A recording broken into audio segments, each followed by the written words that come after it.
Welcome back, everybody. Welcome back to the Bass Fishing Basics channel. This week we are going to continue with our Lake Fork series. Now, looking at the views of the other videos that I've done for the Lake Fork series, I see that the views are a lot lower, but I've also seen that most of the people that are watching those videos are subscribers. So guys, thank you for that. Right at the beginning of the Lake Fork series, we spoke about a competition that I'm going to hold at the end of this series, where I'm going to put up a map with a grid on it, and whoever guesses which grid our biggest fish comes out of for the trip that Fran and I are going to do at the end of April, beginning of May, I will do a custom bait pack as a prize. And I'll get it to you. Good. Because it is mostly subscribers that are watching the Project Fork series, I think what I might do for the last episode or 2 episodes is make it a subscriber-only episodes. Because I don't feel that it's fair that people that have been watching it since the beginning have to then compete with people that may or may not have any interest in the channel and may just be tuning in to win the prize back. So let's just keep that in mind. Those of you that are not subscribers that have watched the Project Fork series, thank you, first of all, for watching. But consider subscribing if you want to be entered into the competition to win the prizes. I am not whining like a little bitch, guys. It just becomes tiring when it takes me 5 or 6 hours to make an episode and the turnaround is not good, and it's only the subscribers that are actually watching the series that are subscribed to the series.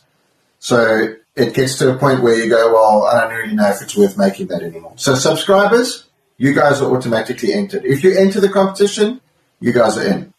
If you are not subscribed and you would like to be included in that, please subscribe. And you have a chance to win a tackle pack. I'm not even going to tell you the value of it right now. I'll tell you when we do the competition, but it will be worth your time, I promise you. Right, moving on. There's not a whole lot more that we can do as far as the Project Fork series goes. There's probably going to be another 1, maybe 2 episodes. Today's episode is going to be about structure, and then the last episode is probably going to be about map work. That'll be more towards the time just before I leave. And it may be a little bit confusing at this point, guys, but I want you to understand what's going to happen. So I'm going to explain it to you today, how we're going to bring this thing full circle. So today we're going to talk about structure. We've spoken about weather. We've spoken about the time of year. We've spoken about the time of year as far as the bass's life cycle is concerned. We've spoken about food sources that are in the lake, all of those kind of things. And the reason that we are doing all of those things is so that we can determine, number 1, what the best areas are going to be to target the fish when we go for our trip. Number 2, what lures we should be considering to take with, and what type of tackle we need to be using. And today, this episode will determine that kind of tackle. So what we might do is I might do today's episode, and then maybe we'll do another episode about the wrap-up and how we're going to choose what lures we're going to take, and then maybe we'll do a mapping episode. We'll see how it goes, guys. Okay, so let's get into it. This is not going to be a tremendously long one. For those of you who have been to Fork before, I have not, as I explained in the first episode. You will probably know all of these things already. But for those of you that have not been, like me, and may possibly consider going in the future, this is going to be the one for you. Good. So, we've discovered that there is a very strong chance that when we go there, end of April, beginning of May, it's probably going to be more beginning of May, that it is going to be post-spawn. I have been clandestinely watching reports from the lake and things like that. There has been some spawn fish caught already, but the majority of the fish caught as of today, which is the Monday the 2nd of March, have been pre-spawn. So from everything that's going on at the moment, I've looked at some of the weather reports, I've looked at the water reports, all those things. It looks like we are on track for a post-spawn bite. Okay, good. So we're not 100% there yet, but we're about 95% there, guys. Okay. So when we talk about structure and cover in a lake, the next thing, side by side, that has to be considered with that is water clarity.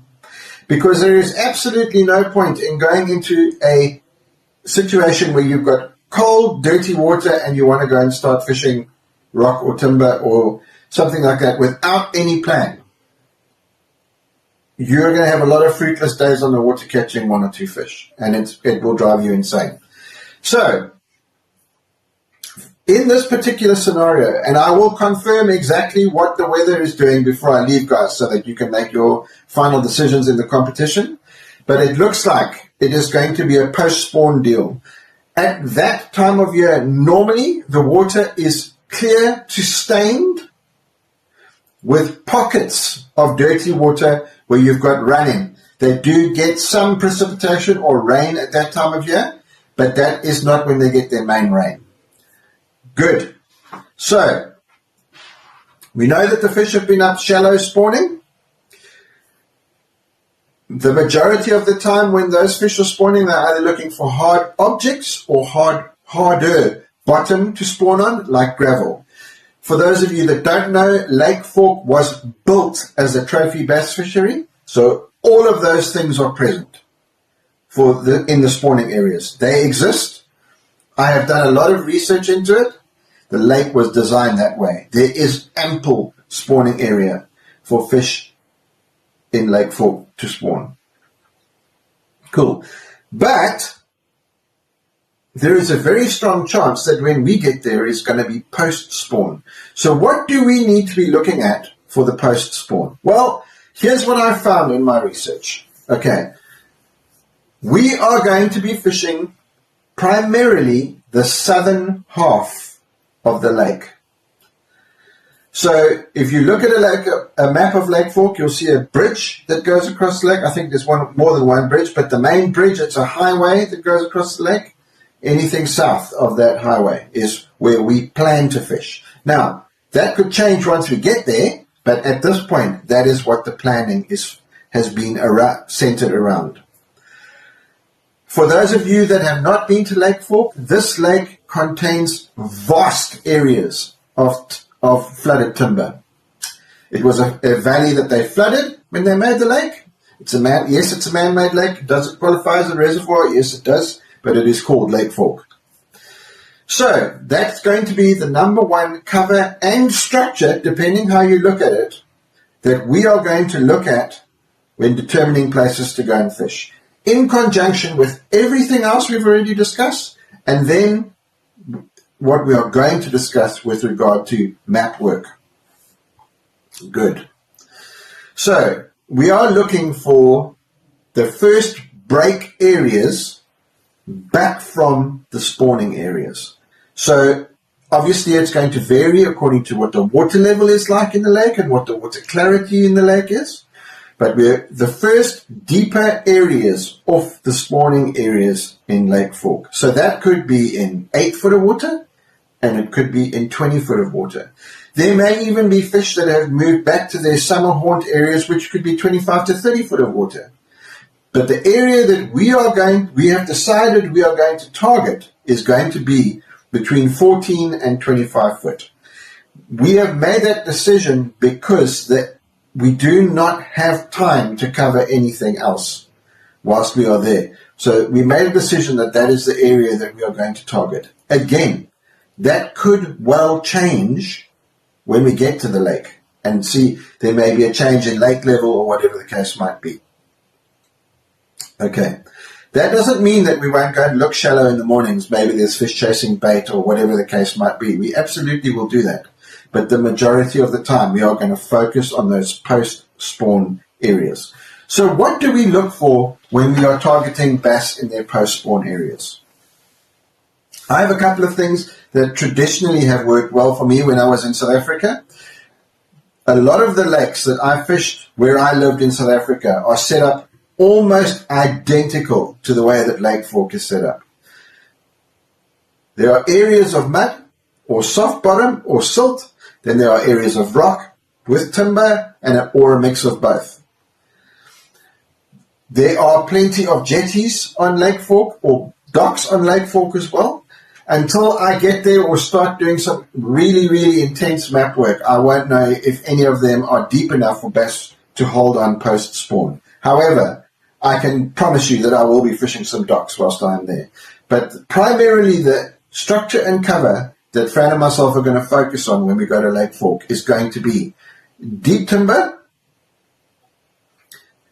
rock, a mixture of both, riprap, hard bottom, and red clay bottom, because red clay is hard as well. Even when it's submerged, it's still hard. And those are the areas that I'm primarily going to focus on. And I'm hoping with the map work that I'm going to show you, obviously I've done my map work, a lot of my map work. It's not 100% finished, but I'm pretty well there. That's what I've taken into consideration. And I'm going to show you, or try to show you when we do the map work episode, how I go about finding those areas. So that's something to look forward to. That will be coming up in a couple of weeks' time. I'm not 100% sure when that episode's going to drop. So that makes it a lot easier when we are doing our planning of exactly where we want to fish, if we are only looking for 2 or 3 different types of cover and structure. The other thing that you have to consider, guys, as well, is those are going to be the type of cover and structure that are going to hold food for the bass once they move slightly further offshore of the spawning areas. So we're talking about creatures like pelagic baitfish species like shad. We're talking about critters like crawdads and things like that. And any other baitfish which would hang around timber, say like bluegills or crappies, that those giant big bass in Lake Fork would eat. So although that this is not a tremendous amount of information to take in, when you're in your planning and you start looking at maps and charts and overhead pictures and Google Earth and stuff like that for areas that you could possibly want to fish in, it will help you in conjunction with your map work to dial in potential areas that you could go and look at. Now, guys, when we get to the map work, you're going to see how I've gone about it. And Fran is also doing his own map work. And then when I finally get over there, we will put our heads together and look at areas of where we think of similar interest, where we think the fish might be holding at that particular time of year, and we'll go and look at those. But remember, guys, this is a lake that gets pounded during the spawn. So a lot of those areas may well be community holes. I do not know. I've never been there before. But I'm going to try and look for things which might be a little bit more sneaky or out of the way. So I don't like fishing in a crowd. I'm sure it's going to be quite busy when we go there.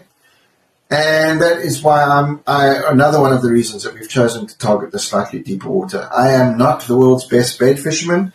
I sincerely hope that the fish are finished spawning by the time we get there. That would make me really happy.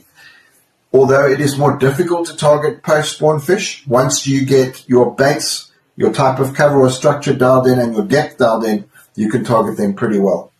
And that is a period of year one of the times of year when they start feeding up to recover from the spawn.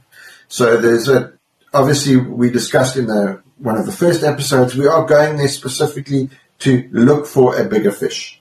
I would like to get Fran on a double-digit fish. That would be, if I could get that right, that would be first prize for me.